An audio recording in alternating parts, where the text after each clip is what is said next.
I showed the rescue words written on my leg. Then I stopped a boy who was about to get off. I tried to signal him for help, but Jack is a college kid with very bad eyesight. By the time he put on his glasses and read my message, unfortunately my husband had already woken up from his stupor. Luckily John didn't notice anything unusual, but seeing John's fierce expression, Jack, knowing he couldn't win, had to hurriedly get off. Still facing this rare chance, I mustered the courage to take off my headscarf and quickly wrote the rescue message on the scarf with lipstick. Then while John wasn't looking, I swiftly tossed the scarf next to the driver. I thought the driver would notice right away, but to my surprise, the driver actually picked up the scarf and came over to me. He angrily scolded me for littering. Just as John was about to grab the scarf back, I feared our plan would be exposed, so I snatched the scarf back immediately. Then I hurriedly apologized to the driver, saying maybe the wind had blown it there by accident. Even so, John was still extremely displeased, but this was a public place. John could only wait until we got home to deal with me, just when I felt hopeless and helpless. Unexpectedly, Jack came back again. This time he asked the driver to wait before departing,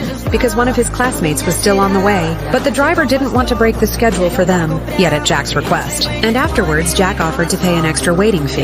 The driver finally agreed to wait. As Jack walked past me again, he secretly showed me the writing on his palm. That's when I realized Jack had come back to rescue me. But until night fell, the driver still hadn't waited for Jack's classmate. Facing complaints from other passengers, the driver decided he wouldn't wait any longer. When Jack tried to step forward to negotiate with the driver, unexpectedly he had an asthma attack and collapsed to the ground. The driver, terrified, immediately stopped what he was doing and ran over with a first aid kit to check on him. Seeing Jack wasn't doing well, he urgently asked if there was a doctor. Fortunately, John is a surgeon. But just as he was about to examine Jack, he realized the man in front of him was the same guy who had stared at me that morning, and John seemed to see through Jack's intentions. Soon he noticed the SOS message written on my leg.